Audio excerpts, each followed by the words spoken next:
The champagne flute shattered against the marble countertop 3 inches from Maya Chen's hand. She jerked back, her phone clattering to the floor as shards of crystal scattered like ice across the pristine kitchen of the penthouse that had never felt like home. "You stupid bitch." Derek's voice was calm. That was worse than the screaming. The calm meant he'd been planning this. "Did you really think I wouldn't find out?" Maya's ribs ached from where he'd shoved her against the counter 10 minutes ago. Her vision blurred at the edges, but she stayed on her feet. Falling was worse. Falling made him angrier. "I don't know what you're talking about." Her voice came out steady. "Small victories." The prenup lawyer. He moved closer, designer loafers crunching on broken glass. "You called a prenup lawyer, Maya. After everything I've done for you. After I saved you from that pathetic art gallery job, gave you this life. You mean after you isolated me from my friends? After you made me quit my job? After you convinced me I was worthless without you?" The words were out before she could stop them. She watched his face shift, that handsome mask cracking to reveal something cold and cruel underneath. His hand shot out. She twisted away, her hip catching the counter edge hard enough to bruise. Her phone, she needed her phone. It had skidded somewhere near the refrigerator. "You're not leaving me," Derek said. His hand closed around her wrist, gripped tight enough to grind bone. "Not now. Not when Caldwell is finally ready to meet. Do you have any idea what you'll cost me if you leave before this deal closes? Do you?" The deal. It was always about the deal. She was supposed to play the perfect Asian trophy wife at the New Year's Eve gala tomorrow night, December 31st, 2025, smile prettily, while Derek convinced his investors he was stable, trustworthy, ready for their money. "Let go of me." She tried to pull away. His grip tightened. "You're going to that gala tomorrow. You're going to wear the red dress I bought you. You're going to smile and nod and make me look good. And then, if you're very, very good, maybe I'll forget about the lawyer." He released her so suddenly she stumbled. Her knees hit the tile. Sharp pain lanced through her kneecap. Derek stepped over her like she was furniture. "Clean up this mess." "And Maya?" He paused in the doorway to the bedroom.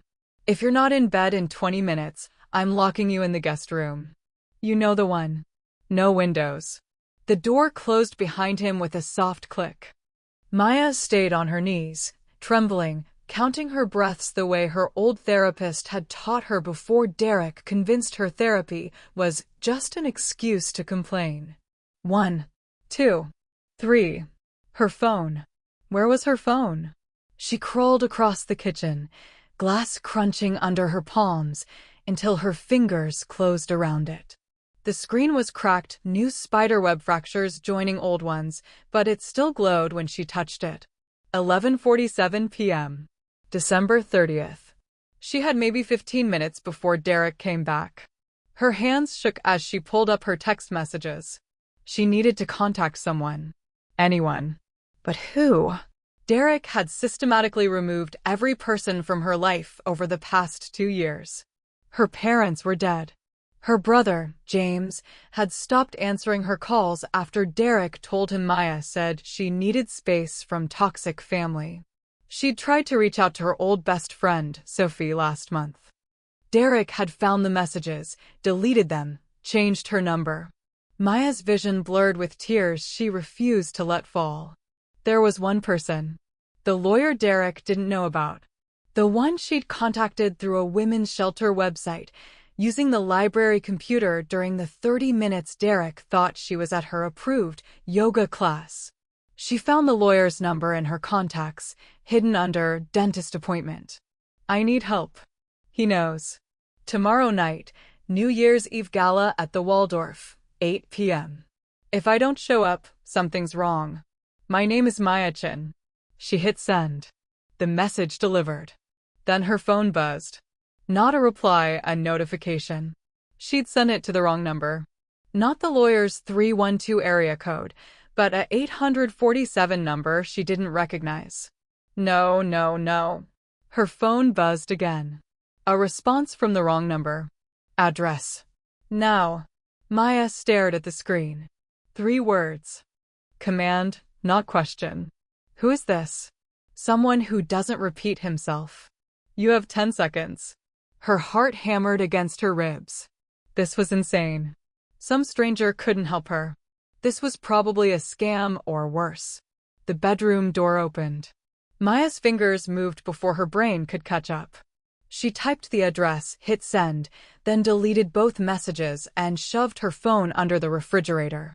I told you to clean up. Derek's voice was flat. Maya pushed herself to standing. I was. Guest room. Now.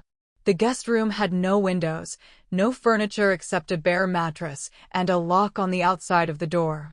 Derek had renovated it specifically when she needed time to think about her behavior. Maya walked. Each step felt like surrender. The lock clicked behind her. She sank onto the mattress in the dark and pressed her palms against her eyes. She'd sent her address to a complete stranger. It was 11:52 p.m. on December 30th, 2025. She had no idea if anyone was coming. Park Bo-yoon didn't believe in coincidences. He sat in the back of his Maybach, watching Chicago's December night blur past the tinted windows, and reviewed the text message for the third time. I need help. He knows. Tomorrow night, New Year's Eve gala at the Waldorf, 8 p.m. If I don't show up, something's wrong. My name is Maya Chin. Followed by an address in Gold Coast. High-rise territory. Money. Then the second message, sent after his response. Penthouse 4702, Lakeshore Tower East. Sang-ho. Bo-yoon's voice cut through the silence. His driver's eyes flicked to the rearview mirror. Lakeshore Tower East. Now. Yes, Iron Lotus. Bo-yoon's jaw tightened at the title. The Iron Lotus, Chicago's nightmare in Armani. The man who ran the Korean underground with surgical precision, whose word was law from Chinatown to the suburbs, who'd built an empire on other men's blood and fear. He didn't answer wrong number texts. Except he'd been sitting in this car for 40 minutes, trying to decide if he was going to the New Year's Eve gala at the Waldorf tomorrow night. Trying to decide if he was ready to see his daughter again. His daughter. The word still felt foreign. Like speaking a language he'd forgotten. Seo-yeon was 4 years old. She'd been 3 when her mother died in the fire that had been meant for him. She'd been verbal, bright, laughing. Now she was silent. His mother said Seo-yeon hadn't spoken in 14 months. 14 months of therapists, specialists, play therapy. Nothing. Tomorrow night, his mother was bringing Seo-yeon to the Waldorf Gala, the annual charity event where Chicago's elite pretended to care about orphaned children while drinking $1,000 champagne. His mother thought maybe seeing her father in public, surrounded by normal people doing normal things, might trigger something. Bo-yoon had been planning to refuse. Again. Then this text had arrived. Tomorrow night, New Year's Eve gala at the Waldorf, 8 p.m. If I don't show up, something's wrong. He'd responded before thinking. 3 years of carefully constructed isolation, and some woman's wrong number text had cracked it open. We're here, Sejangnam. Sang-ho pulled up to the curved driveway of Lakeshore Tower East. Bo-yoon studied the building. 57 stories of glass and steel, each penthouse worth 8 figures. Security cameras at every entrance. Doorman in the lobby, concierge desk, biometric elevators. Stay with the car. Keep it running. He didn't wait for acknowledgement. Sang-ho knew his job. The doorman straightened when Bo-yoon approached. Recognition flickered across his face. Most of Chicago's service workers knew the Iron Lotus by sight, even if they pretended not to, but he held his position. I'm sorry, sir, but all guests must be announced. Bo-yoon pulled out his phone, made a call. It rang twice. Yes, Mr. Park? I'm at Lakeshore Tower East. I need access to penthouse 4702 without being announced. A pause. The building manager is being called now. 30 seconds. Bo-yoon ended the call. 23 seconds later, a thin man in a suit appeared from the elevator, face pale and sweating despite the winter cold. Mr. Park. Of course. This way. Immediately. The manager's hands shook as he used his master key to override the elevator's penthouse security. He didn't ask questions. Smart. The elevator rose in silence. Bo-Yun watched the floors tick by and wondered what he was doing. A woman had sent a text to the wrong number. That was all. He could have ignored it. Should have ignored it. Except her name was Maya Chen, and 3 years ago, he'd stood in front of a burning building and listened to the mother of his child scream as the flames consumed her. 3 years ago, he'd failed to save someone. He wouldn't fail again. The elevator stopped at floor 47. The doors opened onto a private hallway, thick carpet, expensive art on the walls. Only 2 penthouses on this level. 4702 was to the left. Bo-Yun approached the door. Listened. He could hear faint sounds from inside, television, maybe, or music. No voices. He knocked. 3 sharp raps. Silence. He knocked again. The door opened 2 inches, chain lock still engaged. A man's face appeared in the gap, mid-40s, handsome in a practiced way, wearing a silk robe over expensive pajamas. His eyes narrowed when he saw Bo-Yun. Can I help you? I'm here for Maya Chen. The man's expression didn't change, but something shifted behind his eyes. Calculation. I don't know anyone by that name. Yes, you do. Bo-Yun's voice dropped lower. Quieter. She contacted me 47 minutes ago from this address. I'm here to collect her. Listen, I don't know what kind of scam you're running, but you need to leave before I call the police. Bo-Yun pulled out his phone, turned the screen to show the text messages. Maya Chen sent these from this penthouse. I'm here to ensure she's safe. You can let me verify that voluntarily, or I can make other arrangements. The man's face flushed. Who the hell do you think you are? Park Bo-Yun. He let the name hang in the air for 3 seconds. Watched comprehension dawn. Now. Where is she? The door slammed shut. Bo-Yun heard the chain rattle, then the deadbolt. He heard footsteps moving away, fast. He pulled out his phone. I need the building schematics for Lakeshore Tower East, penthouse 4702. Send them now. The response came in 14 seconds. A floor plan appeared on his screen. 2 bedrooms. Master on the west side. Guest room on the east. Bo-Yun studied the layout, then made another call. Sang-ho. I need you on 47 in 3 minutes. Bring Min-jun. He walked to the end of the hallway where the emergency stairs were located. Fire code required they be accessible from every floor, even the penthouses. He pushed open the door and started climbing. Inside penthouse 4702, the lock turned. Maya heard the knock. She sat up on the bare mattress, her heart suddenly hammering. It was 12:03 a.m. Derek wouldn't knock. He had the key. She heard voices.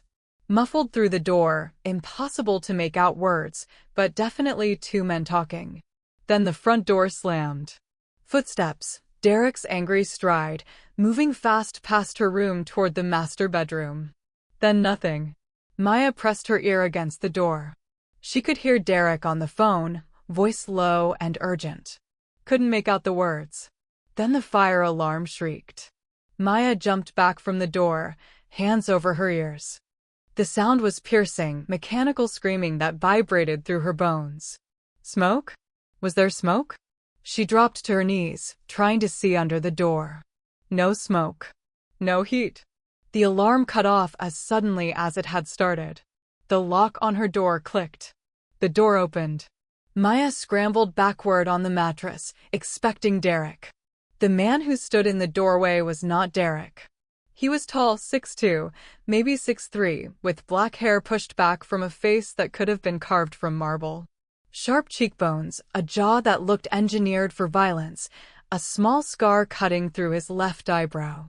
He wore all black, designer suit, perfect tailoring, and moved with a kind of predatory grace that made the air feel thinner. His eyes were obsidian. They locked onto her with an intensity that stole her breath. Maya Chen. His voice was quiet, controlled. There was an accent underneath the English, Korean, she thought. She nodded, not trusting her voice. I'm here to collect you. Who? How did you? You sent me a text. He moved into the room, and Maya realized he was carrying something. A coat. He held it out to her. Put this on. I don't understand. You sent a message to the wrong number. I answered. Now I'm getting you out. His eyes moved over her, cataloging. She watched his expression shift when he saw the bruise forming on her wrist, the way she was holding her ribs. His jaw tightened. Where's your phone? Under the refrigerator. I hid it. Smart. He pulled out his own phone, typed something. My associate will retrieve it. Right now, we're leaving. I can't just, where's Derek? Occupied. As if in answer, there was a crash from the master bedroom. Shouting. Derek's voice, high and panicked. Get out. Get the fuck out. The man in black didn't even glance toward the noise. He kept his eyes on Maya. Will you come with me voluntarily? It was the strangest question. Like he was giving her a choice when they both knew she had none. Yes. Good. He stepped back, giving her space to stand. Stay close to me. Don't speak unless I tell you to. Maya pushed herself off the mattress. Her legs shook. The coat he'd given her was cashmere, still warm, smelling of cedar and something darker. Tobacco, maybe? She pulled it on. It was enormous on her, hanging past her knees. The man moved to the doorway, looked both ways, then gestured for her to follow. Maya stepped into the hallway. The penthouse looked like it always did, pristine, expensive, empty. Nothing out of place except the broken glass, still scattered across the kitchen floor. 2 more men in black stood near the front door. One was holding Derek's phone. The other had her phone in a plastic bag. Sir. The one with Derek's phone bowed his head slightly. He tried to call building security. I convinced him otherwise. Is he restrained? Yes, said Jangnam. The man, Maya still didn't know his name, nodded once. Then he turned to her. Do you have anything you need from this place? Maya looked around the penthouse that had been her prison for 2 years. The art Derek had chosen. The furniture Derek had bought. The life Derek had built around her like walls. No. Then we're done here. He moved toward the door. Maya followed. As they passed the master bedroom, she heard Derek's voice, muffled and furious. You have no idea who you're fucking with. I'll destroy you. I'll. The door was closed. She didn't look. The elevator was waiting, doors open. The 4 of them stepped inside. The man in black pressed the button for the parking garage, not the lobby. As the elevator descended, Maya's hands started shaking. Shock, probably. Or disbelief. Or terror at what she'd just done. Breathe, the man said quietly. He wasn't looking at her, but somehow he knew. You're safe now. I don't even know your name. Park Bo-yun. The name meant nothing to her. But the way his associates stood a careful distance away, the way the building manager had appeared so quickly, the way Derek, who feared nothing, had sounded afraid. Who are you? The elevator stopped. Garage level. The doors opened onto concrete and shadows and the smell of gasoline. Park Bo-yun looked at her for the first time since they'd entered the elevator. His obsidian eyes held something that might have been amusement. Someone who doesn't like men who hurt women, he said. Then he stepped out into the garage. This way. A black Maybach idled near the elevator. The driver opened the back door as they approached. Maya hesitated. This was insane. She'd just left with a complete stranger. She had no idea where he was taking her. This could be worse than Derek. This could be. I'm not going to hurt you, Park Bo-yun said. He hadn't moved, but somehow he'd positioned himself between her and the car, blocking her view of the open door. Giving her space. You texted for help. I'm providing it. That's all this is. Why? Because you needed someone to answer. It wasn't a real answer. But something in his voice, that quiet certainty, made her believe him anyway. Maya got into the car. Park Bo-yun slid in beside her, maintaining a careful distance. The door closed. The Maybach began to move, smooth and silent, up the garage ramp and out into Chicago's December night. Maya watched the Lakeshore Tower East disappear behind them and wondered if she'd just escaped one cage for another. but her ribs didn't ache as much when she breathed. The pressure in her chest had eased. Park Bo-yoon was typing something on his phone, his face illuminated by the screen's glow. She pulled his coat tighter around herself and closed her eyes. For the first time in 2 years, she felt like she could breathe. Welcome to Revenge Cafe. And honey, you just stepped into something you can't unsee. If you've been riding with me, you know we don't do safe here. We don't do simple. We do dangerous. We do addictive. We do the kind of love that brands your soul and refuses to let go. And if you're new, buckle the hell up because what you're about to witness is a collision so violent, so inevitable, it'll rewrite everything you thought you knew about romance. Hit that like button like your life depends on it.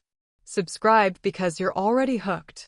And smash that notification bell because missing what comes next would be a crime. Now let's watch how the Iron Lotus's life changed forever. The Maybach moved through Chicago like a shadow. Maya watched the city blur past tinted windows, Michigan Avenue's lights, the dark stretch of Grant Park, buildings she didn't recognize. Where are we going? Her voice sounded small in the car's leather silence. Somewhere safe. Park Bo-yoon pocketed his phone. You'll stay there until we determine what to do about Derek Castellan. You know his name. I know everything about him now. He turned to look at her, and Maya saw something cold and calculating in those obsidian eyes. Derek Castellan. 43. Hedge fund manager. Lives above his means, underwater on 3 properties, gambling debts totaling $2.4 million. He's been using you as collateral for a business deal with Vincent Caldwell's investment group. If you'd appeared at that gala tomorrow night, played your part, he'd have secured $15 million in funding. Without you, he loses everything. Maya's stomach turned. How long have you known this? 23 minutes. I have people who are efficient. She tried to process that. Failed. So I'm just, what?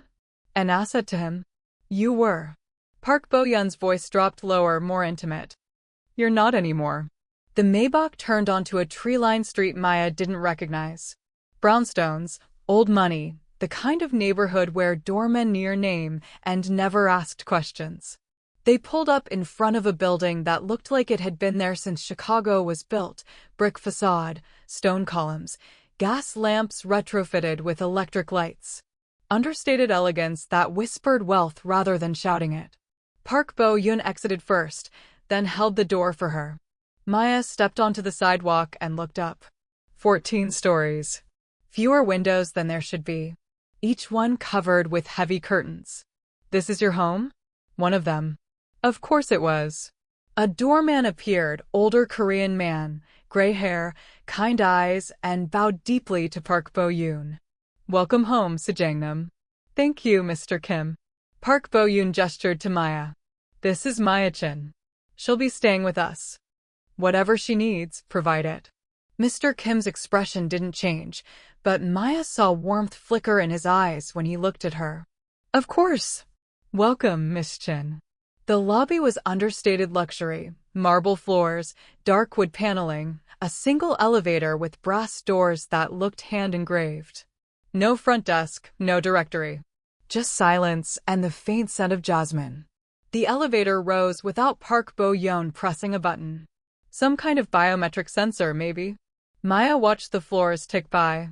8, 9, 10. The elevator stopped at 14. The top floor.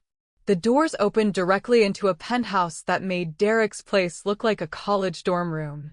Floor-to-ceiling windows wrapped 2 walls, offering views of Chicago that stretched to the horizon. Lake Michigan was a black mirror to the east, reflecting the city's lights like fallen stars. The floors were dark hardwood, warm under her feet.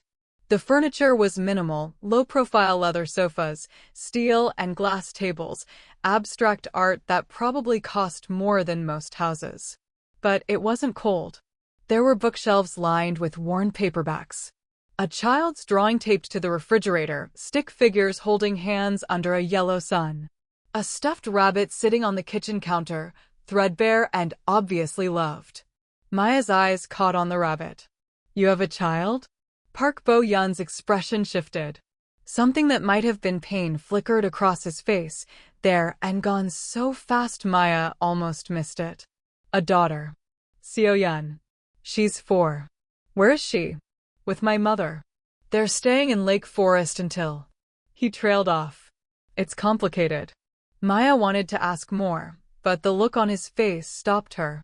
That was a wound that hadn't healed. Park Bo-youn moved through the space with easy familiarity, shrugging off his suit jacket and draping it over a chair. Underneath, he wore a black dress shirt that showed the lines of his shoulders, the lean muscle of his frame. Maya caught sight of a tattoo crawling up his neck, something geometric and sharp, disappearing under his collar. He turned to face her. You'll take the master bedroom. It has an ensuite, a walk-in closet, everything you need. Where will you sleep? Guest room. I can take the guest room. This is your home. The master bedroom has a lock on the inside. You'll feel safer there. The words were casual, but Maya heard what he didn't say. You need to know you can lock me out. You need to know you're not trapped. Her throat tightened. Thank you. He nodded once. Are you hungry? She realized she was starving. Derek had refused to let her eat dinner after she'd ruined his business call by laughing at something on TV. That had been 8 hours ago. Yes. Sit. He gestured to the kitchen island. I'll make something. Maya perched on one of the bar stools and watched as Park Bo-youn moved through his kitchen with surprising confidence. He pulled ingredients from the refrigerator, eggs, vegetables, rice, kimchi, and began cooking with the kind of efficient precision she'd seen chefs use on cooking shows. You cook. I live alone. I got tired of takeout. He cracked eggs into a bowl with one hand. My mother tried to teach me when I was young. I refused to learn. Thought it was beneath me. His mouth twisted. Now I wish I'd paid more attention. Maya watched him dice vegetables with practiced knife work. You said your daughter is with your mother? Yes. He didn't elaborate. How long has she been there? A pause. The knife stopped moving. 14 months. The pain in those 2 words was profound. Maya recognized it. Loss. Grief. The kind that didn't heal, just learned to hide better. I'm sorry. Her mother died. Park Bo-youn resumed shopping. Fire. It was meant for me. She was collateral damage. Maya's breath caught. Oh God. I'm so sorry. Seo-yun was there. She survived. Physically. He scraped vegetables into a pan. The sizzle filled the silence. She hasn't spoken since. Maya's chest ached. A 4-year-old child, watching her mother die. Traumatized into silence. Tomorrow night, Park Bo-youn continued, my mother is bringing her to the New Year's Eve gala at the Waldorf. She thinks seeing me in public, somewhere normal, might help. He stirred the vegetables with controlled movements. I've been avoiding it. The gala. Seo-yun. All of it. Why? Because men like me don't get to keep good things. He met her eyes across the kitchen. I got my wife killed. I turned my daughter silent. Why would I deserve to be near her again? Maya understood that feeling. The certainty that you'd ruined everything. That you were the problem. It wasn't your fault, she said quietly. It was entirely my fault. He plated the food, fried rice with vegetables, perfectly seasoned, restaurant quality. Set it in front of her with chopsticks and a water glass. Eat. Maya ate. It was the best thing she'd tasted in months. Real food, made with care, served without conditions or criticism. Park Bo-youn leaned against the counter opposite her, drinking water, watching her eat with an intensity that should have made her uncomfortable but somehow didn't. Tell me about Derek, he said. Maya's appetite vanished. She set down her chopsticks. What do you want to know? How long? 2 years. We met at an art gallery where I was working. He seemed charming, attentive. He said he wanted to take care of me. She laughed bitterly. I thought that meant love. It meant control. When did it start? The hitting? 6 months in. The isolation started earlier. He convinced me to quit my job. Said we didn't need the money, that I should focus on our life together. Then he started monitoring my phone, my email, who I talked to. By the time I realized what was happening, I had no one left. Park Bo-youn's expression didn't change, but Maya saw his knuckles whiten around the water glass. You tried to leave before, he said. Not a question. 3 times. He always found me. The last time. She touched her ribs unconsciously. He broke 2 of them. Told the ER doctor I'd fallen down the stairs. What changed tonight? He found out I'd contacted a divorce lawyer. I didn't even get to meet with her. I just made the inquiry. But he has software on my laptop. He saw everything. Maya's hands trembled. She fisted them in her lap. He was planning to lock me in the guest room until the gala. Make sure I couldn't run. I panicked. I needed to tell someone where I was. You sent it to the wrong number. I was shaking. I didn't check. I just hit send. Park Bo-youn set down his water glass. Do you believe in fate, Maya? I don't know anymore. I do. He moved around the counter, closer to her but still maintaining distance. I was sitting in my car when your text arrived. I'd been sitting there for 40 minutes, trying to decide if I was going to the Waldorf Gala tomorrow night. Trying to decide if I was ready to face my daughter again. And then you sent me that message. Maya looked up at him. What are you saying? I'm saying you were meant to send that text to me. I'm saying I was meant to answer. His obsidian eyes held hers. I'm saying you're safe now. And anyone who tries to hurt you again will answer to me. The words should have sounded threatening. Instead, they sounded like a promise. Maya's eyes burned with tears she'd been holding back for hours. I don't understand why you're doing this. Because 3 years ago, I failed to save someone who needed me. I'm not failing again. He said it with such brutal honesty that Maya couldn't doubt him. This wasn't some heroic rescue fantasy. This was a man trying to atone for something he couldn't fix. What happens now? She asked. Now you rest. Tomorrow, we'll deal with Derek Castellan and his threats. And tomorrow night. Park Bo-youn's expression shifted, something that might have been determination. Tomorrow night, we're both going to that gala. What? You said Derek needed you there to secure his deal. If you don't appear, he loses everything. Park Bo-youn's smile was cold and sharp. So we're going to appear. Together. And we're going to destroy him. Maya stared at him. You want me to go back there? Not back. Forward. On your terms. He pulled out his phone, tapped something, then turned the screen toward her. It showed Derek's financial records, the gambling debts, the underwater properties, the desperate emails to Vincent Caldwell's group. Derek is a man standing on the edge of a cliff. We're just going to push. How? Let me worry about that. You just need to be there. With me. His eyes searched her face. Can you do that? Maya thought about Derek's hand around her wrist. His voice calling her worthless. 2 years of walking on eggshells, of making herself small, of disappearing piece by piece. Yes, she said. I can do that. Good. Park Bo-youn picked up her empty plate. Now go sleep. Master bedroom is down the hall, first door on the right. There are clothes in the closet, my wife's things. Take whatever fits. Maya slid off the bar stool. Her body ached with exhaustion and adrenaline crash. Park Bo-youn. He looked back at her. Thank you. He nodded once. Call me Bo-youn. We're past formalities now. Maya walked down the hallway, her feet silent on the hardwood. She found the master bedroom, a massive space with windows overlooking the lake, a bed that looked like a cloud, and a bathroom bigger than her old studio apartment had been. The closet held women's clothes that still had tags on them. Beautiful things. Designer labels. A life interrupted.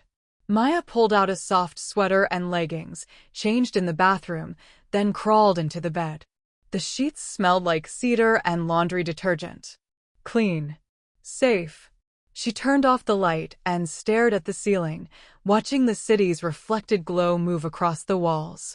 Tomorrow night, she would walk into the Waldorf on the arm of a Korean Mafia boss she'd contacted by mistake. Tomorrow night, she would face Derek again. Tomorrow night, everything would change. Maya closed her eyes and, for the first time in 2 years, slept without fear. Bo Yoon stood at the floor-to-ceiling windows, watching the city sprawl beneath him like a circuit board of light, and tried to remember the last time he'd let a stranger into his home. Never. The answer was never. He didn't do this. Didn't rescue people. Didn't get involved in domestic situations. That wasn't his role.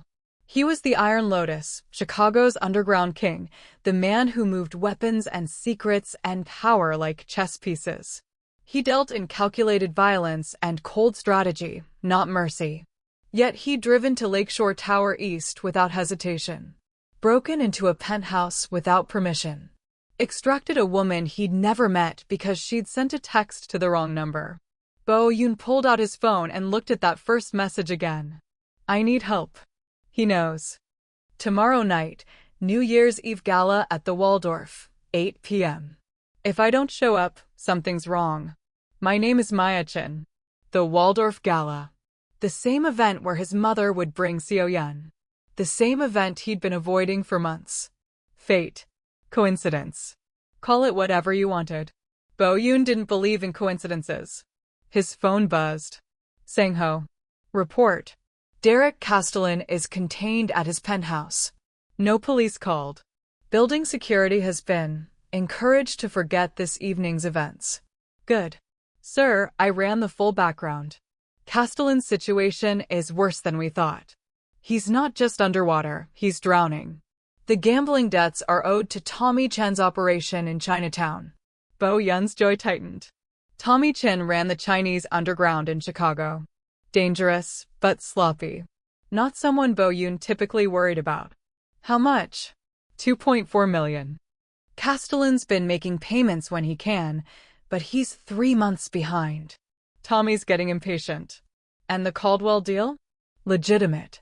Vincent Caldwell's investment group is real money, old money, generational wealth. They're looking to diversify into hedge funds. Castellan pitched them last month.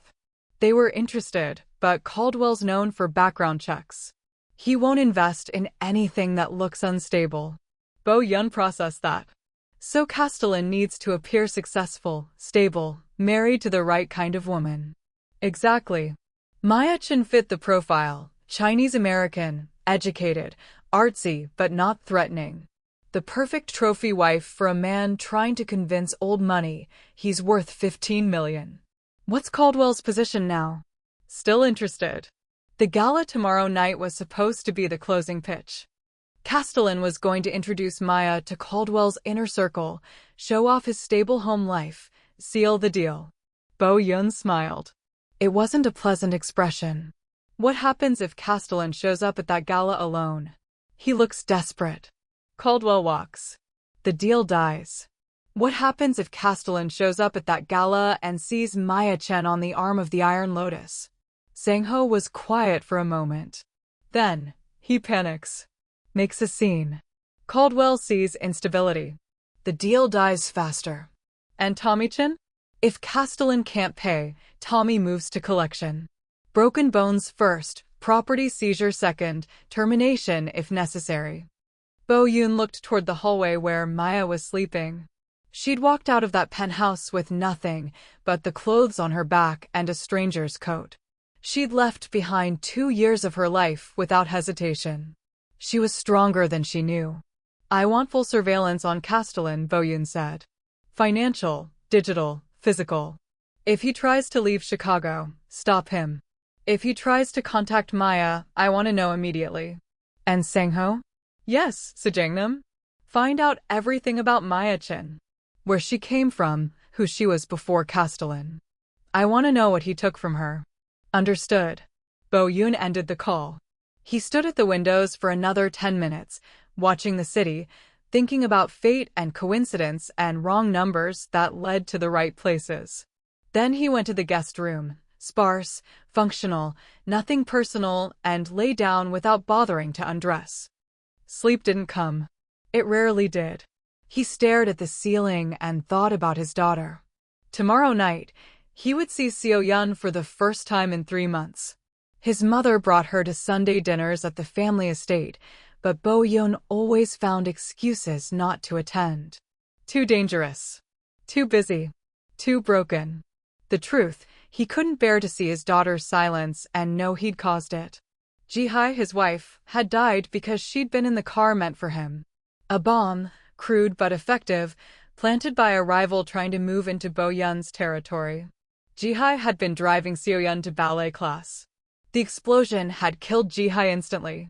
Seo-yeon had been in the back seat, protected by the car's armor plating, but trapped in the wreckage for 40 minutes before rescue arrived. 40 minutes of watching her mother burn. Bo-yoon's hands fisted in the sheets. When he'd finally reached the hospital, Seo-yeon had been physically fine. Bruises, smoke inhalation, minor burns.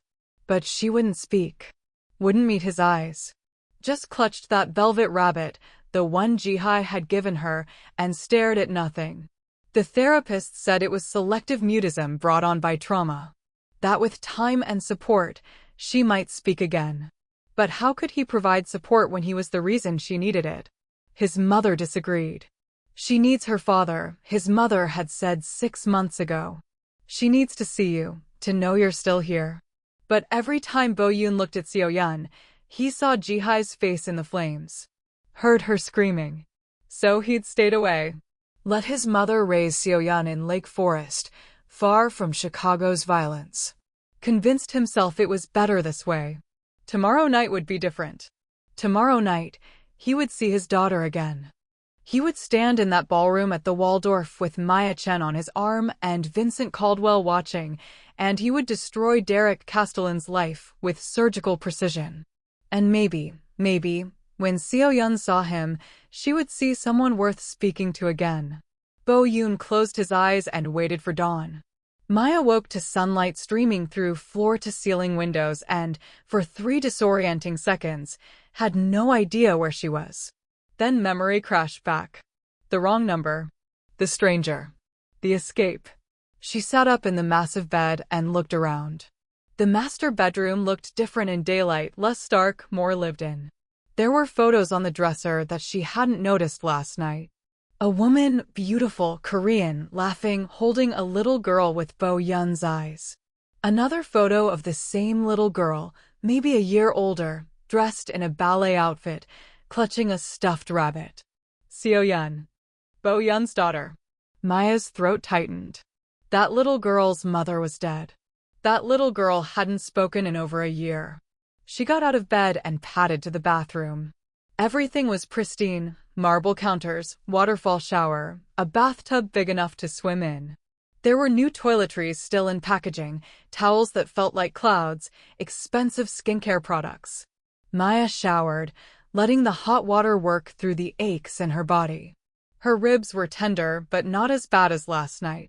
The bruise on her wrist had darkened to purple-blue. She dressed in the clothes she'd found last night, black leggings and a soft gray sweater that smelled faintly of jasmine, and ventured out into the penthouse. Bo-yoon was in the kitchen, dressed in dark jeans and a black t-shirt that showed the full extent of the tattoos covering his left arm. Geometric patterns, something that might have been Korean text, a lotus flower near his wrist. He was making coffee, moving with that same controlled precision he'd shown last night while cooking. "Good morning." His voice was quiet, careful. "How did you sleep?" "Better than I have in 2 years." Maya moved to the kitchen island, taking the same seat she'd occupied last night. "Thank you." Bo-yoon poured coffee into 2 mugs, pushed one toward her. "There's sugar and cream if you need it." She took it black. The coffee was perfect, strong, smooth, expensive. "I have clothes coming for you," Bo-yoon said. "They should arrive in an hour." "For tonight." "Tonight?" "The gala." He leaned against the counter, watching her. "I've been thinking about how we approach this." Maya wrapped her hands around the warm mug. "What did you decide?" "We walk in together. Publicly. I introduce you as my associate, nothing romantic, nothing that suggests you left Castellan for me. Just business. You're consulting on a project." "What project?" "Philanthropy. Children's services. It's legitimate. I run a foundation that funds orphanages and child welfare programs." "You have an art background." You're helping me develop an art therapy initiative. Maya blinked. You run a children's foundation? Something flickered across Bo-Yun's face. My daughter needed support after her mother died. I found most existing programs inadequate. So I built something better. He took a sip of coffee. It's real. The paperwork exists. If anyone checks, the story holds. So we're not pretending to be together? No. That would make you look like you traded one man for another. That's not the narrative we want. Bo-Yun's eyes held hers.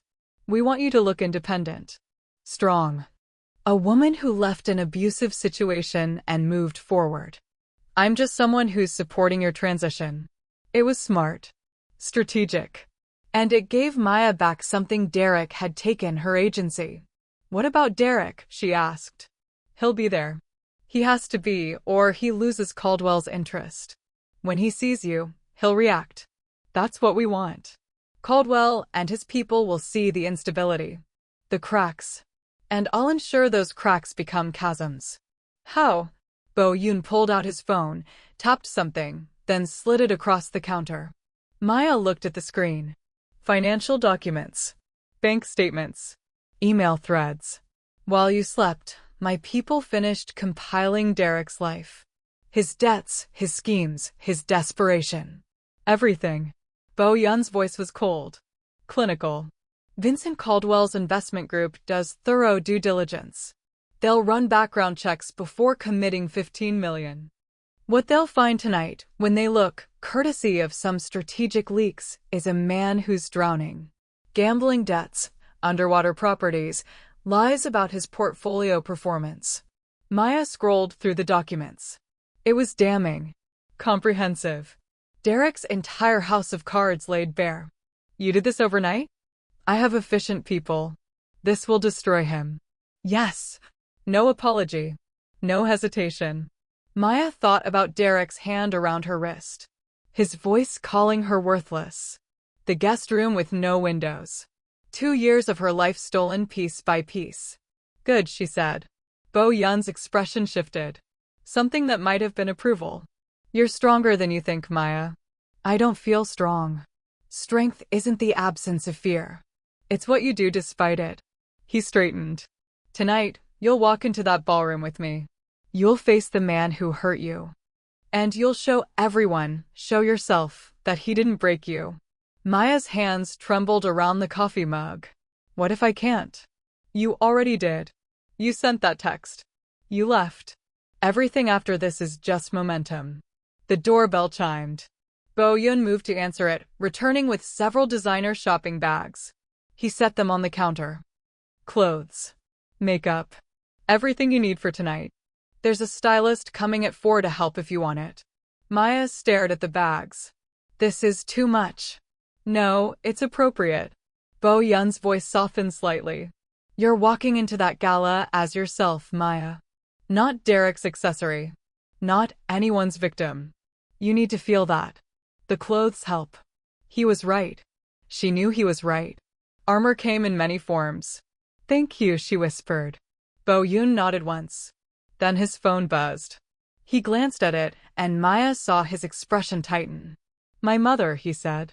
She's bringing Seo-Yun to the gala at 7. She wants to meet an hour early. Are you ready? No. Brutal honesty again. But I'm out of time to be ready. Maya studied him, this dangerous man who'd rescued her from a wrong number, who ran a criminal empire and a children's foundation, who couldn't face his 4-year-old daughter because he blamed himself for her silence. She's lucky to have you, Maya said quietly. Bo-Yun looked at her like she'd said something incomprehensible. She's silent because of me. She's alive because of you. Everything else is survivable. He didn't respond. Just held her gaze for a long moment, something unreadable in those obsidian eyes. Then he turned and walked toward his bedroom. I have calls to make. Make yourself at home. The television works, there's food, the building has a gym on the 10th floor if you want it. I'll be ready at 6:30. Bo-Yun? He paused in the doorway. Your daughter doesn't need you to be perfect. She just needs you to be there. His jaw tightened. Then he nodded once and disappeared into his room. Maya sat alone in the kitchen, drinking coffee and watching the sunlight move across Chicago, and tried not to think about tonight. About facing Derek again. About walking into a ballroom full of strangers on the arm of a man she'd known for less than 12 hours. About the little girl with the velvet rabbit who hadn't spoken in 14 months. She pulled out her phone, the one Bo Yun's people had retrieved from Derek's penthouse, and looked at the cracked screen. There was one text thread, still visible beneath the spiderweb fractures. The wrong number she'd sent last night. I need help. Someone who doesn't repeat himself. You have 10 seconds. Maya scrolled down to her own message. The address. The desperation. Then Bo Yun's response, I'm here. 2 words that had changed everything. She closed her eyes and tried to believe she could do this. Bo Yun stood in his bedroom, phone pressed to his ear, listening to his mother's voice. She asked about you this morning, his mother said in Korean. Pointed to your photo. Bo Yun's chest tightened. Did she? No. She didn't speak. But she looked at the photo for a long time. That's progress, Bo Yun. Was it? He didn't know anymore. 14 months of silence. How did you measure progress in the absence of words? What time will you arrive? He asked instead. 7. The gala starts at 8, but I thought, maybe we could meet first. Somewhere quiet. Let Seo Yun see you before the crowds. There's a private room on the 3rd floor of the Waldorf. I'll arrange it. You're really coming? You're not going to cancel at the last minute. Bo Yun thought about Maya sleeping in his master bedroom. About the wrong number text that had pulled him out of his car last night. About fate and coincidence and second chances. I'm coming, he said. And I'm bringing someone. A pause. A woman. It's not like that. It's complicated. Everything with you is complicated. His mother's voice softened. Is she why you're finally willing to see Seo Yun? Bo Yun looked toward the door, thinking of Maya in his kitchen, drinking coffee, wearing Jihai's clothes. A stranger who'd sent a text to the wrong number and somehow cracked open something in him that had been sealed shut for 3 years. Maybe, he admitted. Then I like her already. His mother's smile carried through the phone. 7 o'clock. 3rd floor. Don't be late. I won't. He ended the call and stood in his bedroom, surrounded by ghosts. Jihai's clothes in the closet. Her perfume on the dresser. Photos of their life together. Their wedding, Seo Yun's birth, family dinners, ordinary moments he'd never appreciated until they were gone. He'd kept everything. Couldn't bring himself to pack it away. But last night, he'd given Maya free access to Jihai's closet. Told her to take whatever fit. He hadn't hesitated. Jihai would have liked that, he thought. She'd always been generous. Always believed in helping people. She would have answered that wrong number text too. Bo Yun's phone buzzed again. Sangho. Report. Derek Castellan left his penthouse 2 hours ago. Went to his office, made several phone calls, then to the Waldorf to confirm his reservation. He's nervous. Keeps checking his phone. Good. Let him worry. There's something else. Tommy Chen's people are watching Castellan's building. 2 cars for men. They're waiting for something. Bo Yun frowned. Tommy Chen doesn't do patience. If he's waiting, he's expecting payment. Or he knows tonight is Castellan's last chance to secure money. He's letting the Waldorf pitch happen. If it fails, he moves in. Who else is aware of tonight's gala? Vincent Caldwell's entire inner circle. 20 people total. Old money families. They're bringing their daughters, wives, heirs. It's a networking event disguised as charity. Caldwell's daughter, Elena. She'll be there. Yes. She runs their foundation arm. 28, Stanford MBA, reputation for ruthless due diligence. If anyone's going to flag Castellan's instability, it's her. Bo Yun smiled. Perfect. Make sure she gets the information packet on Castellan. Tonight. Before the gala. I want her walking in with questions already forming. Understood. And Sangho? Make sure Maya Chen's background is clean. No association with Castellan beyond the relationship. I want her file to show independence, education, legitimate career history. She needs to look like a survivor, not a gold digger.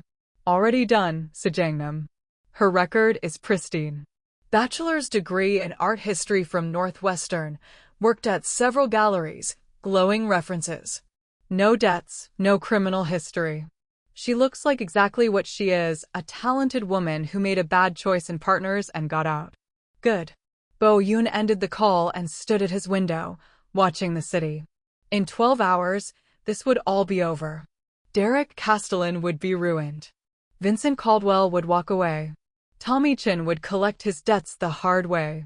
And Maya Chin would be free. But first, Bo-yoon had to face his daughter. He closed his eyes and tried to remember what it felt like to be a father instead of a monster.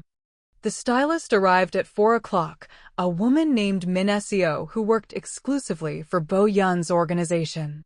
She was mid-30s, Korean, with sharp eyes and gentle hands. I'm here to make you devastating, Min Seo said, setting down her cases. Show me what we're working with. Maya showed her the bags Bo-yoon had ordered. Min Seo went through them methodically, pulling out dresses, holding them up to Maya's frame, discarding some and setting others aside. How do you want to feel tonight? Min Seo asked. Maya thought about Derek. About walking into that ballroom where everyone would see her with Bo-yoon. Where Derek would watch her exist without him. Untouchable, she said. Min Seo smiled. Perfect. I know exactly what to do. 2 hours later, Maya stood in front of the full-length mirror in the master bedroom and barely recognized herself. The dress was deep emerald green silk, floor-length, with a high neckline and a back that dipped dangerously low. It clung to her curves without being obscene, elegant, and powerful at once. Min Seo had paired it with simple jewelry, diamond studs, a delicate gold bracelet, and shoes that added 3 inches to Maya's height. Her hair was swept up in a loose chignon, a few pieces framing her face. Her makeup was subtle but precise, highlighting her cheekbones, making her eyes look larger, her lips a soft rose. She looked like someone who belonged at a gala. Someone confident. Someone whole. You look like a queen, Min Seo said, packing up her supplies. He won't be able to look away. Who? Min Seo gave her a knowing look. Sejangnam. Bo-yoon. He's going to lose his mind when he sees you. It's not like that. We're not. I've worked for him for 5 years. I've never seen him let anyone stay in this penthouse. I've never seen him answer a wrong number text from a stranger. Whatever this is, it's something. Min Seo headed for the door. Good luck tonight. You're going to break hearts.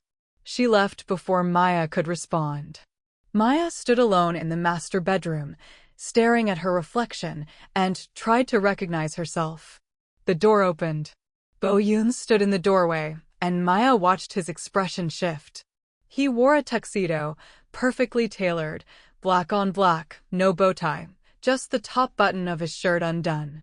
His hair was pushed back, revealing the full extent of the scar through his eyebrow. The tattoos on his neck were visible above his collar, dark art against pale skin. He looked like violence wrapped in elegance. Like something that belonged in shadows, not ballrooms. He looked at Maya, and something in those obsidian eyes burned. You look. He trailed off. Tried again. Maya, you look devastating. Min Seo's work. No. That's all you. He moved into the room, careful to maintain distance. How do you feel? Terrified. Good. Fear means you're alive.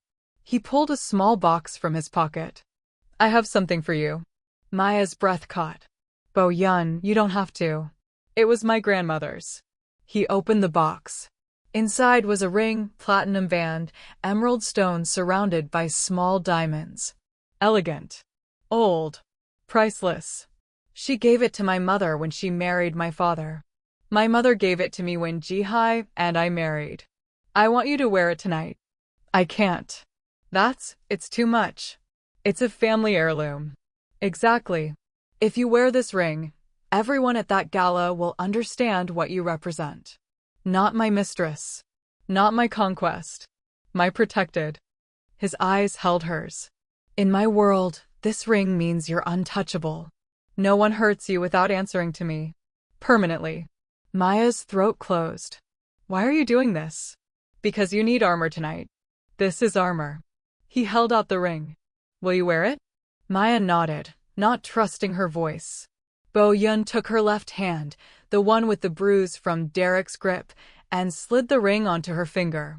Not the wedding finger. The middle finger. A statement. The ring fit perfectly. The emerald caught the light, throwing green fire across her skin. Beautiful, Bo Yun murmured. But he was looking at her face, not the ring. Maya's heart hammered against her ribs. This man was a stranger. She'd known him less than 24 hours. But standing here in his dead wife's bedroom, wearing his grandmother's ring, she felt safer than she had in years. Thank you, she whispered. Bo Yun's thumb traced a circle over her knuckles. Just once. Then he released her hand and stepped back. We should go. My mother and Seo Yun will be waiting. Are you ready? No. He smiled, and it was almost sad. But I'm going anyway. They took the elevator down in silence. Sang-ho waited with the Maybach, holding the door. Maya slid into the back seat, and Bo Yun followed. The city moved past the windows. Maya watched Michigan Avenue blur, shops, restaurants, tourists bundling against December cold. Normal people living normal lives. Tell me about Seo Yun, Maya said quietly. Bo Yun's expression tightened. What do you want to know? What was she like? Before. Bright. Talkative. She loved ballet, strawberries, that stupid rabbit. His voice cracked slightly. She used to narrate everything. Appa, look, I'm spinning. Appa, watch me jump. Appa, Appa, Appa. He closed his eyes. I haven't heard her voice in 14 months. Maya reached across the space between them and took his hand. Bo Yun's fingers closed around hers, gripped tight enough to hurt. You'll hear it again, she said. You don't know that. No. But I choose to believe it. And sometimes belief is enough. Bo Yun looked at their joined hands. At his grandmother's ring on her finger. At the bruise on her wrist that was fading from purple to yellow. You're remarkable, he said quietly. I'm terrified. Terrified and remarkable aren't mutually exclusive. The Maybach pulled up to the Waldorf. The hotel loomed above them, old elegance, Art Deco glory, red carpet and valets and people in formal wear ascending the steps. Bo Yun squeezed Maya's hand once, then released it. Ready? No. But I'm going anyway. He smiled. That's my girl. The words sent warmth through Maya's chest that she didn't want to examine. Sang-ho opened the door. Bo Yun exited first, then held his hand out for Maya. She took it and stepped into the December night, into the flashbulbs and the stairs and the beginning of the end. The Waldorf's lobby was controlled chaos, elegantly dressed people moving through marble corridors, champagne being passed on silver trays, string quartet music floating from the ballroom. Bo Yun kept Maya close, his hand at the small of her back, guiding her through the crowd with practiced ease. People moved aside when they saw him. Some nodded respectfully. Others looked away. The Iron Lotus, moving through his territory. Third floor, Bo Yun murmured. Private room. We'll meet them there before going to the gala. They took the elevator up. The doors opened onto a quieter corridor, thick carpet muffling sound. Bo Yun led Maya to a door marked Astor Suite and knocked once. The door opened. A Korean woman in her early 60s stood there, elegant, beautiful, with Bo Yun's eyes and a warmth he didn't possess. She looked at Maya first, surprise flickering across her face, then at her son. Bo Yun. Her voice was soft. Careful. You came. I said I would, Yama. His mother's eyes filled with tears. She pulled him into a hug that Bo Yun returned stiffly, like he'd forgotten how. Then she released him and turned to Maya. And you must be. Maya-chin. Maya extended her hand. I'm sorry to intrude on your family time. You're not intruding. Bo Yun's mother took her hand, then noticed the ring. Her eyes widened. You're wearing that's my mother's ring. I asked her to wear it, Bo Yun said quietly. For protection. His mother looked between them, and Maya saw comprehension dawn. Understanding. Approval.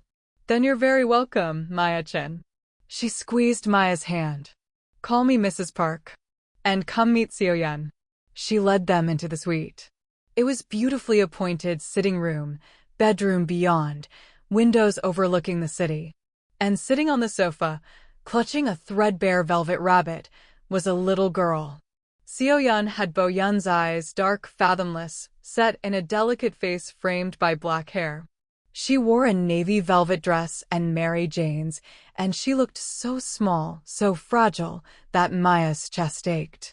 The little girl's eyes locked onto Bo-yeon. Something flickered across her face. Recognition. Fear. Hope. She gripped the rabbit tighter. Bo-yeon froze. Maya watched him struggle, watched him try to remember how to be a father instead of a monster. Then he knelt, lowered himself to his daughter's level, making himself small, unthreatening. Hello, Seo-yeon, he said softly. In Korean. The words were gentle, reverent. I've missed you. Seo-yeon didn't respond, just stared at her father with those huge dark eyes. Bo-yeon's joy tightened. Maya could see him fracturing, see the guilt and pain threatening to consume him. She moved before thinking.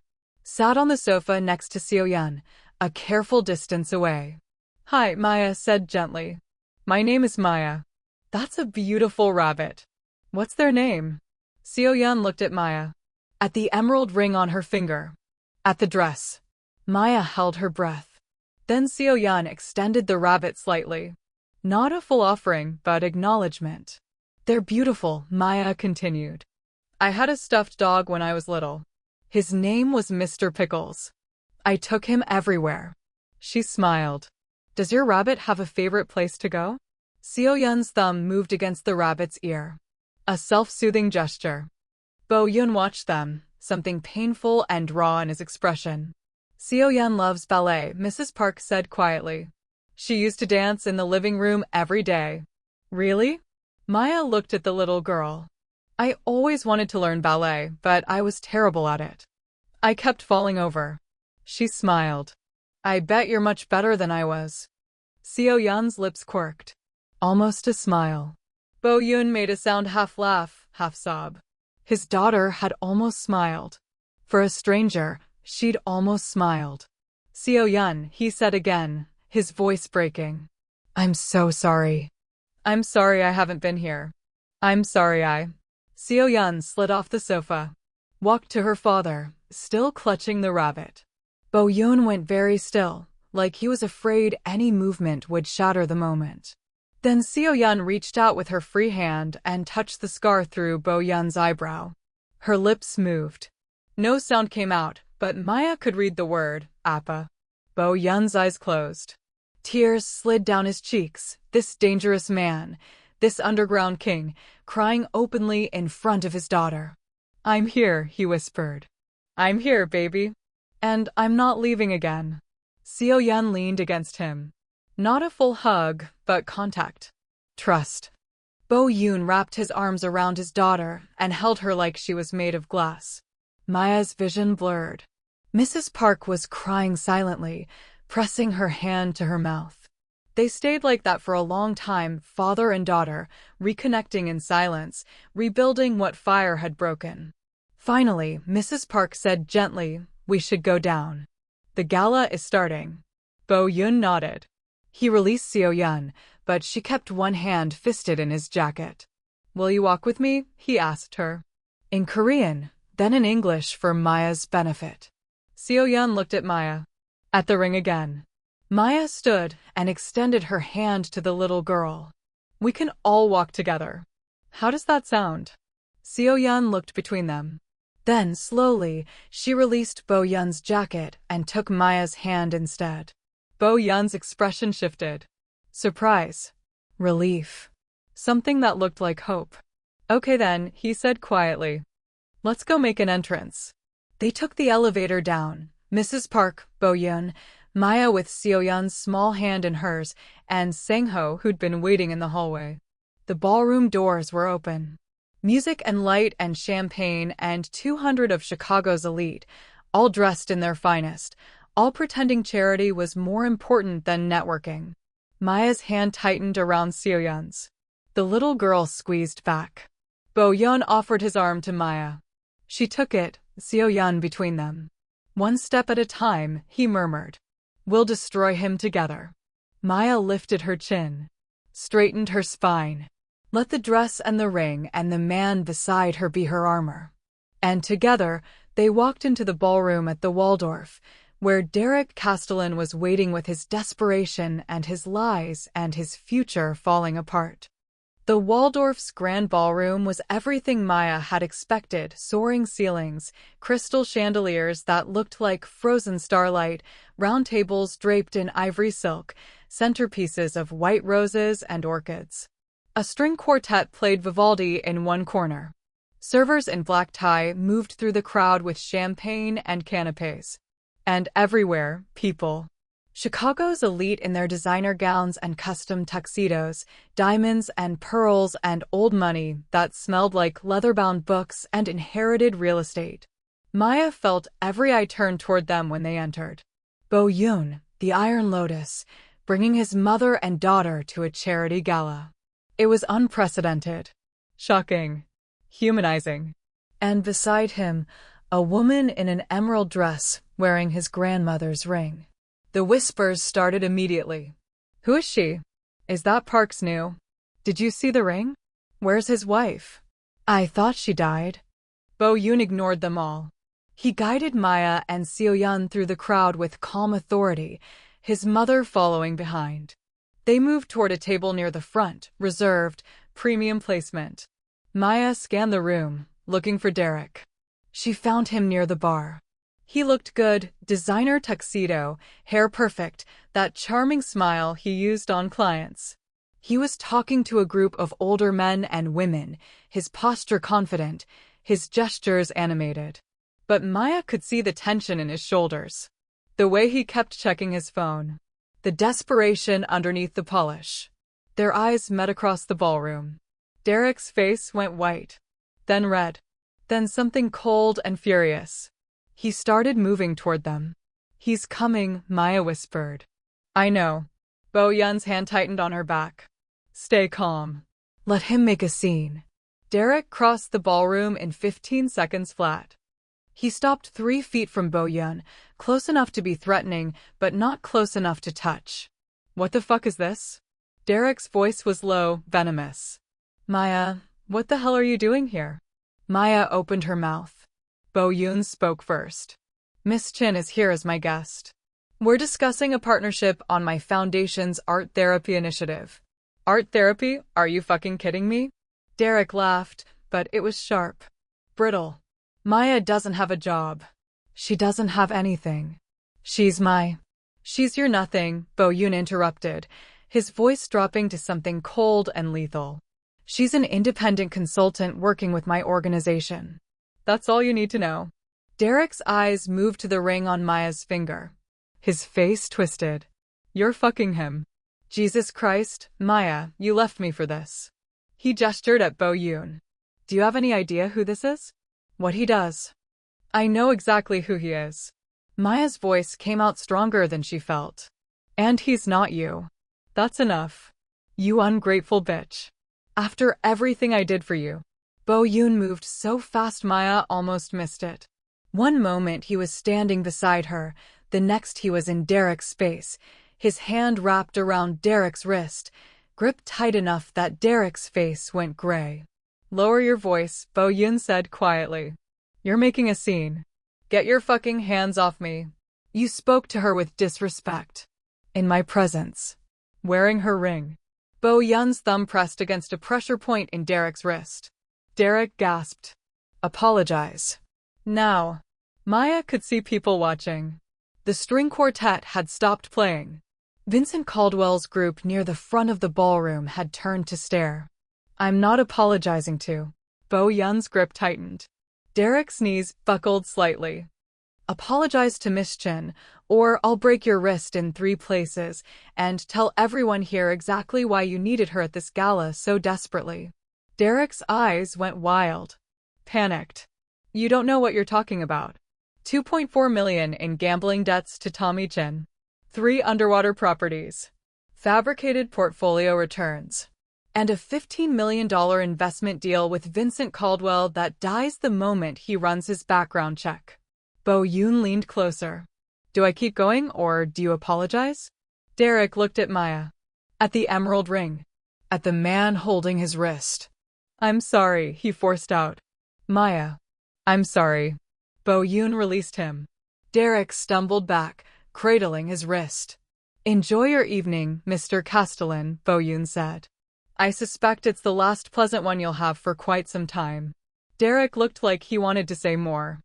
But a woman in a navy gown had approached, mid-20s, elegant, wearing Caldwell's signature family pearls.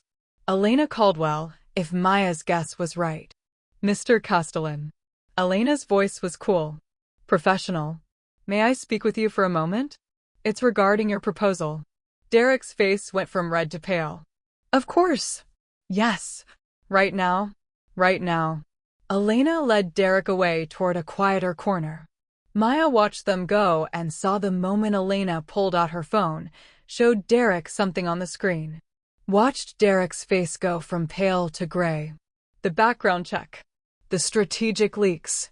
Derek's house of cards was collapsing in real time. Is it wrong that I'm enjoying this? Maya whispered. Not even slightly. Bo Yoon guided her back toward their table. Seo Yun had been standing with Mrs. Park, watching everything with huge eyes. When Maya sat, the little girl climbed into the chair beside her, still clutching the rabbit. The string quartet resumed playing. Servers began bringing out the first course. Around them, the gala continued, people mingling, laughing, pretending they hadn't just witnessed Derek Castellan's world fall apart. Bo Yoon leaned close to Maya. How do you feel? Free, she whispered. For the first time in 2 years, I feel free. His hand found hers under the table. Squeezed once. Seo Yun looked at their joined hands. Then at Maya's face. Then at her father's. And for the first time in 14 months, Seo Yun's lips curved into a smile. And that, my beautiful souls, is how a wrong number text became destiny. How a terrified woman became untouchable. How a monster relearned to be human. And how a little girl in a velvet dress remembered that family wasn't just blood, it was choosing to show up, even when everything in you screamed to run. If this story grabbed you by the throat and refused to let go, if you felt every heartbeat, every fear, every moment of devastating hope, then you know what to do. Smash that like button because this kind of love deserves to be celebrated. Hit subscribe because we're just getting started with stories that will ruin you in the best possible way. And drop a comment telling me which moment destroyed you most. Was it when Bo Yoon knelt before his daughter? When Maya wore that emerald ring like armor? Or when Seo Yun smiled for the first time in 14 months? I need to know because your girl here is absolutely wrecked, and I want you wrecked right alongside me. Until next time, remember, the most dangerous love stories are the ones that make you believe in second chances. Now go forth and be absolutely feral about this. I'll see you in the next tale. The gala wound down around midnight. Derek had left early alone, his face ashen, escorted by 2 of Tommy Chen's men who'd been waiting in the parking garage. Vincent Caldwell's group had pointedly ignored him, their investment deal disappearing like smoke. Maya watched him go and felt nothing. No triumph. No satisfaction. Just relief. It was over. Bo Yoon had spent the evening introducing Maya to Chicago's elite as his foundation's new art therapy consultant. The story held. People asked questions, took her card, promised to follow up. By the time dessert arrived, Maya had 3 legitimate job offers. She was building something new. Something hers. Seo Yun had stayed beside her all evening, occasionally leaning against Maya's arm, sometimes showing her the rabbit, never speaking but communicating in glances and small gestures. Mrs. Park watched them with knowing eyes. She likes you, she said quietly to Maya during coffee service. She hasn't trusted anyone this quickly since her mother. She's wonderful. She is. And so are you. Mrs. Park squeezed her hand. Whatever this is between you and my son, I approve. It's not, we're not. Not yet. Mrs. Park smiled. But you will be. I've never seen him look at anyone the way he looks at you. Not even Jihai. Maya's breath caught. She looked across the table where Bo-yoon sat, talking quietly with Sang-ho, his face serious but not cold. Not closed off. Human. As if sensing her gaze, Bo-yoon looked up. Their eyes met across the table. He smiled, small, private, just for her. Maya's heart did something complicated in her chest. We should go, Mrs. Park said, gathering her coat. It's past Seo-yun's bedtime. Bo-yoon stood immediately. He knelt in front of his daughter, brushed her hair back from her face. I'll see you tomorrow. Lunch at Halmiani's house. Does that sound good? Seo-yun looked at Maya, then back at her father. Her lips moved, forming a word without sound. Bo-yoon went very still. Yes, he whispered. Maya too. She'll come with me. Seo-yun nodded. Then, before anyone could react, she threw her arms around her father's neck and held on tight. Bo-yoon's eyes closed. He wrapped his arms around his daughter and held her like he'd never let go. When Seo-yun finally released him, she turned to Maya and very deliberately pressed the velvet rabbit into her hands. Oh, sweetheart, I can't take. Seo-yun shook her head. Put the rabbit in Maya's lap. Patted it once. Keep it safe, the gesture said. I trust you.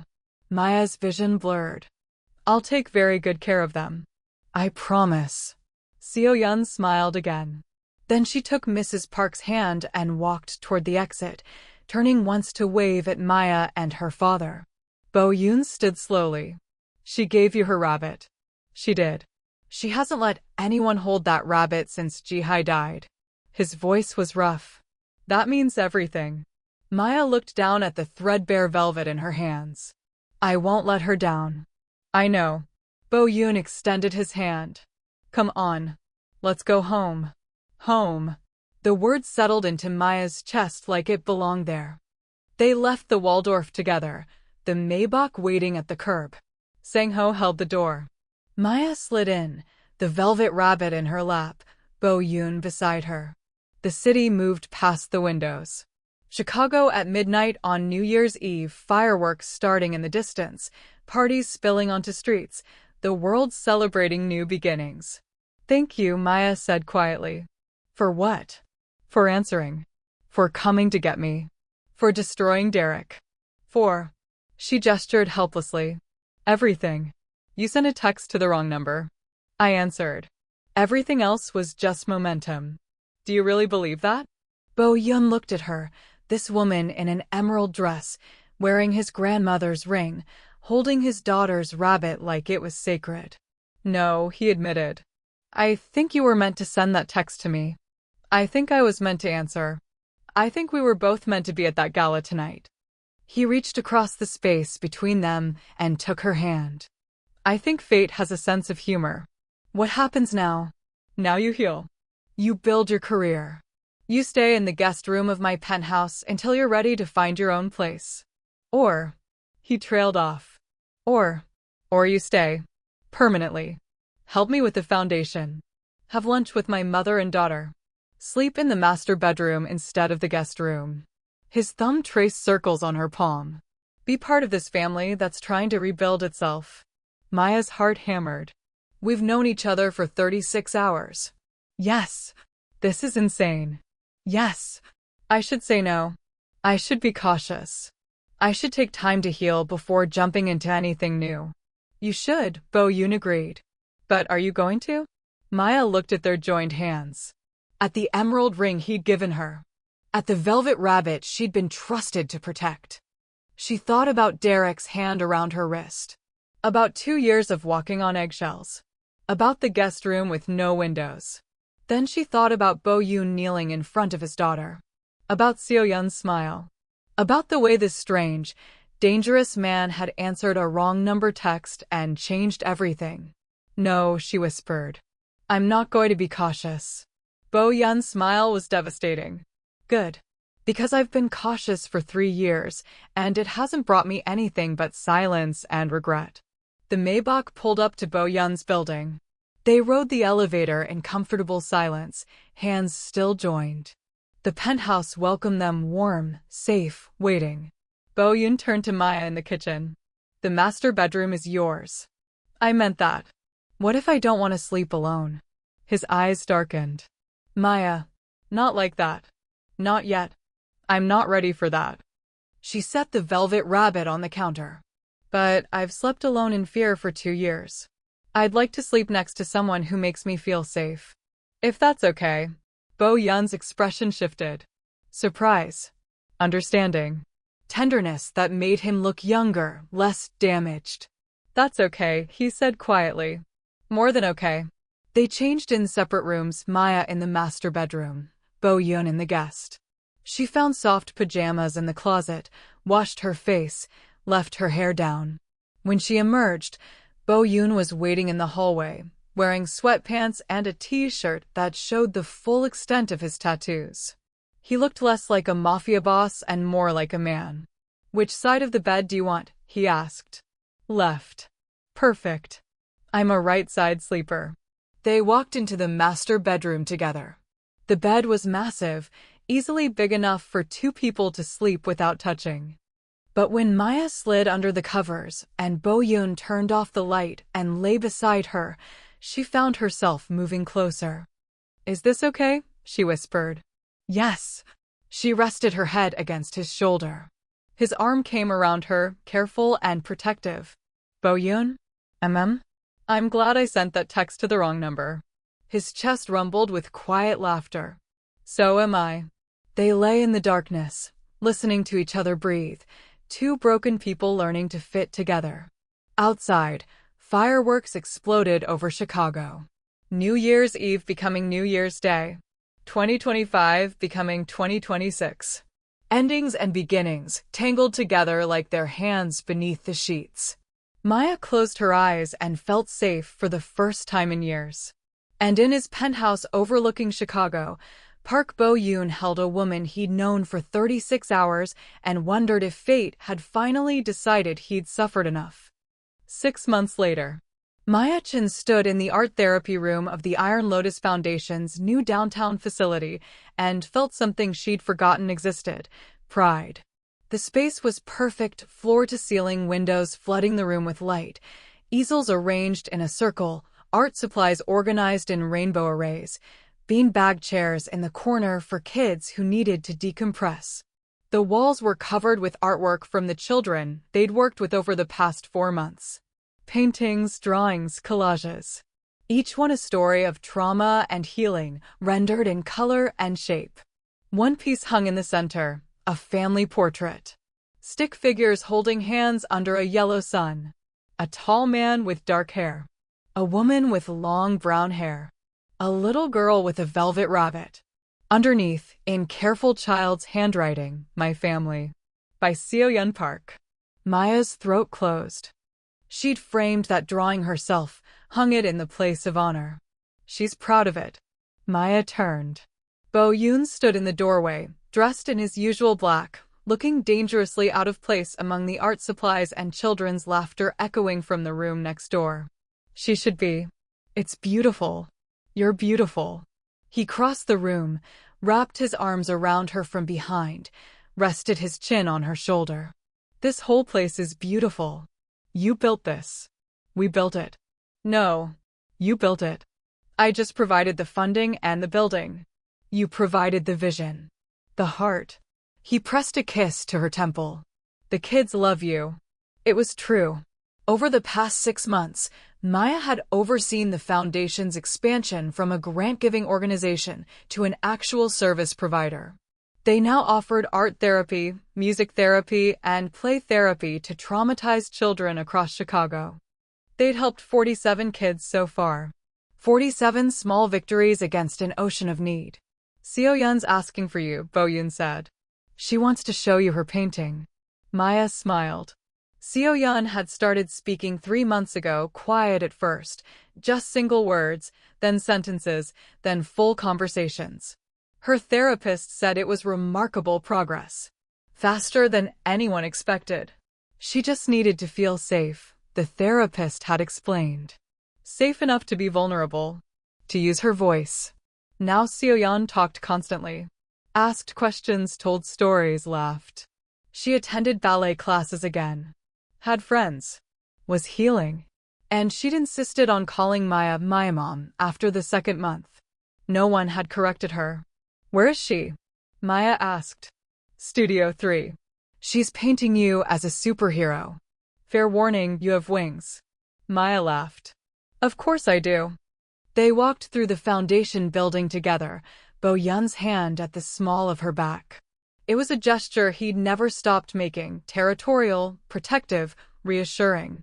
Studio 3 was full of children ages 5 to 12, all dealing with various traumas, all finding solace in paint and canvas and permission to express the unspeakable. Seoyeon sat at an easel near the window, her tongue poking out in concentration. When she saw Maya, she lit up. Maya, Mom. Look. It's you. The painting was indeed Maya, or a child's interpretation. A woman in a green dress with actual wings, holding a paintbrush like a sword, standing in front of a line of children. It's stunning, Maya said honestly. What are we doing? Protecting. Seoyeon pointed at the children in the painting. You protect kids who are sad. Like Appa protects Halmiani. Like Appa protected you. Maya knelt beside the easel. You know what? I think we all protect each other. That's what families do. Are we a family now? Me and Appa and you. Maya's eyes burned. She looked up at Bo-yeon, who gone very still. Yes, Maya said. We are. Good. Seoyeon went back to painting. Because I already made Christmas cards that say the Park family, and I don't want to waste them. Bo-yeon laughed, genuine, unrestrained. The sound still surprised Maya, even after 6 months. He'd changed so much. Softened. Opened. Become human again. Maya stood and moved to where Bo-yeon waited. He pulled her close, pressed his forehead to hers. She wants Christmas cards that say the Park family, he murmured. I heard. That assumes you're staying. I am staying. That assumes you're taking my name. Maya's breath caught. Bo-yeon. I'm not asking. Not yet. But I will. Soon. His hands cupped her face. I love you, Maya-chan. I've loved you since you sent that wrong number text and gave me a reason to be something other than a monster. You were never a monster. I was. But you saw something else. Something worth saving. He kissed her softly. Thoroughly. So I'm warning you now, I'm going to ask you to marry me. Properly. With a proposal Seoyeon helps plan and a ring that's yours, not my grandmother's. The emerald is mine now. You said so. You're right. I did. So I'll get you a different one. Bigger. More obscene. He grinned. Unless you tell me no? Maya looked at the man who'd answered her text. Who'd destroyed her abuser. Who'd introduced her to his daughter. Who'd given her a career, a purpose, a family. Who'd taught her that love didn't have to hurt. That protection wasn't possession. That strength could exist alongside gentleness. I won't tell you no, she whispered. Good. He kissed her again. Then be prepared. Seoyeon's already designing the venue. They turned back to where Seoyeon was painting. The little girl looked up and grinned, missing one front tooth, paint in her hair, absolutely perfect. Are you two being mushy? She asked. Very mushy, Bo-yeon confirmed. Gross. But she was smiling. Maya's phone buzzed. She pulled it out absently, expecting an email or a scheduling notification. Instead, it was a text from an unknown number. I think I have the wrong number, but I need help. Is anyone there? Maya's breath caught. She showed the screen to Bo-yeon. He read it, then looked at her. Fate has a sense of humor. What should I do? What I did. Answer. Maya typed quickly. You have the right number. Tell me what's wrong. The response came immediately. There's a man outside my apartment. He won't leave. The police won't come. I'm scared. Maya's fingers moved without conscious thought. Address. Now. Help is coming. She looked at Boyan. He was already pulling out his phone, calling Sangho, mobilizing his people. We can't save everyone, Maya said quietly. No. But we can save this one. And the next one. And the one after that. Boyun took her hand. That's how we make the world better. One wrong number text at a time. Maya smiled. Squeezed his hand. Then typed one more message. You're not alone anymore. I promise. Someone's coming. She hit send and watched the message deliver. Somewhere in Chicago, a terrified woman was receiving help. Somewhere in Chicago, fate was laughing. And in Studio 3 of the Iron Lotus Foundation, a little girl painted wings on her new mother while her father made calls to save a stranger. And a family forged in fire and blood and impossible choices proved that wrong numbers sometimes led to exactly the right place.